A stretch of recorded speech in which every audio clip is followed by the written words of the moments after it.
Bismillahirrahmanirrahim. Assalamualaikum warahmatullahi wabarakatuh. Alhamdulillah wassalatu wassalamu ala Rasulillah wa man walah. Subhanaka la ilma lana illa ma 'allamtana innaka antal alimul hakim. Rabbi shrah lana sudurana wa yassir lana umurana wahlul 'uqdatan min alsinatina yafqahu qawlana. Rabbi zidni ilma. Amma ba'du. Alhamdulillah, kita bertemu sekali lagi tuan-tuan dan puan-puan dalam siri soal jawab remeh-temeh tentang muamalat. Tapi kita malu hendak bertanya. Dan untuk episod kali ini, kita akan lihat persoalan-persoalan berkaitan dengan jual beli hari Jumaat. Kita lihat soalan ke-56. Biasanya hari Jumaat, pejabat tutup awal sedikit. Ada sahabat berkata bahawa haram hukumnya makan dan berjual beli sebelum solat Jumaat. Jawapan, ada masanya haram dan ada masanya tidak. Bukanlah seluruh hari Jumaat haram makan dan haram berjual beli. Waktu yang haram ialah ketika masuknya waktu solat Jumaat atau biasa dipahami ketika azan yang kedua. Firman Allah, maksudnya, wahai orang yang beriman, apabila disuruh untuk solat pada hari Jumaat, maka bersegeralah kepada mengingati Allah dan tinggalkan jual beli. Surah Al-Jumu'ah ayat ke-9. Dapat difahami bahawa jual beli dan segala macam aktiviti berjalan macam biasa hinggalah diseru untuk solat Jumaat. Kalau begitu, tiadalah masalah untuk makan dan sebagainya sebelum azan berlaku. Tapi sedihnya, ramai lagi yang berjual beli ketika azan dan juga khutbah Jumaat. Tambahan pula, biasanya ada macam-macam gerai ketika Jumaat. Tak salah untuk berniaga dan bermuamalah ketika Jumaat. Tetapi apabila masuknya azan Jumaat, kenalah hormat. Soalan ke-57. Ada masanya kami, kaum wanita, dihalau pada hari Jumaat dari kedai. Kata tuannya bahawa hari ini hari Jumaat. Jawapan, kaum wanita tidaklah termasuk dalam ayat tersebut. Iaitu ayat surat Jumaat, ayat 6. Ayat itu untuk orang lelaki. Maknanya, lelakilah yang diharamkan berjual beli ketika itu, bukan wanita. So, para wanita boleh bershopping ketika azan dan Tok Khatib berkhutbah. Tidakkan menghalau adalah tidak baik. Cakaplah elok-elok. Soalan ke-58. Sebagai tokek kedai, rugilah saya kerana tidak boleh berniaga pada waktu puncak ketika orang keluar makan.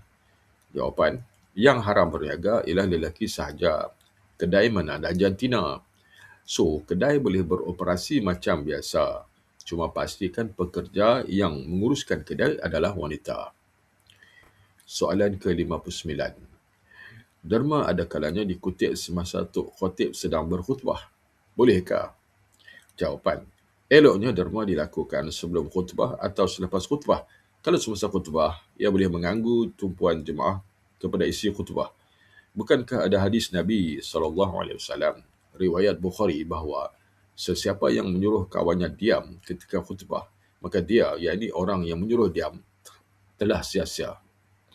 Maknanya, agar konsentrasi hanya kepada khutbah. Oleh itu, boleh dikutip derma tetapi awalkan sedikit waktunya. Elok benar jika disediakan tong derma di setiap pintu masuk masjid. Sambil masuk dan keluar masjid, derma boleh dimasukkan ke dalam tong derma. Baik, kita lihat sketsa. Bekerja itu indah.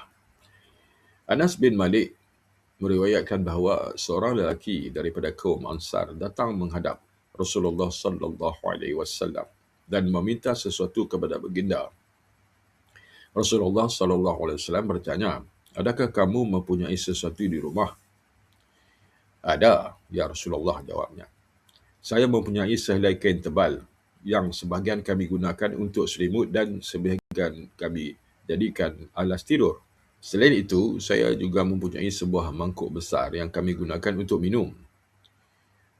Bawalah kemari kedua barang itu, sambung Rasulullah SAW. Lelaki itu membawa barang miliknya dan menyerahkannya kepada Rasulullah. Setelah barang diterima, Rasulullah SAW segera melelongnya kepada para sahabat yang hadir pada saat itu. Baginda menawarkan pada siapa yang mahu membeli. Salah seorang sahabat menawarkan kedua barang itu dengan harga 1 dirham. Tetapi Rasulullah menawarkan lagi, barangkali ada yang sanggup membeli lebih daripada 1 dirham, 2 atau 3 dirham. Tanya Rasulullah kepada para hadirin sampai 2 kali. Inilah lelong pertama kali yang dilakukan Rasulullah. Tiba-tiba salah seorang sahabat menyahut, saya beli keduanya dengan harga 2 dirham. Rasulullah menyerahkan kedua barang itu kepada si pembeli dan menerima wangnya. Wang itu lalu diserahkan kepada lelaki Ansar tersebut seraya berkata, berikan 1 dirham untuk keperluanmu dan 1 dirham lagi belikan sebilah kapak dan engkau kembali ke sini lagi. Tidak lama kemudian, orang tersebut kembali menemui Rasulullah dengan membawa sebilah kapak. Rasulullah SAW melengkapi kapak itu dengan membuatkan hulunya terlebih dahulu. Lantas bersabda, pergilah engkau cari kayu api. Lalu kayu itu kamu jual di pasar dan jangan menemui aku sampai 2 bulan.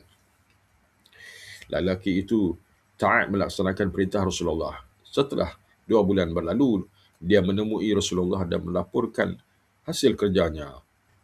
Lelaki itu menuturkan bahawa selama 2 minggu, ia berjaya mengumpulkan wang 10 dirham setelah sebahagian dibelikan makanan dan pakaian.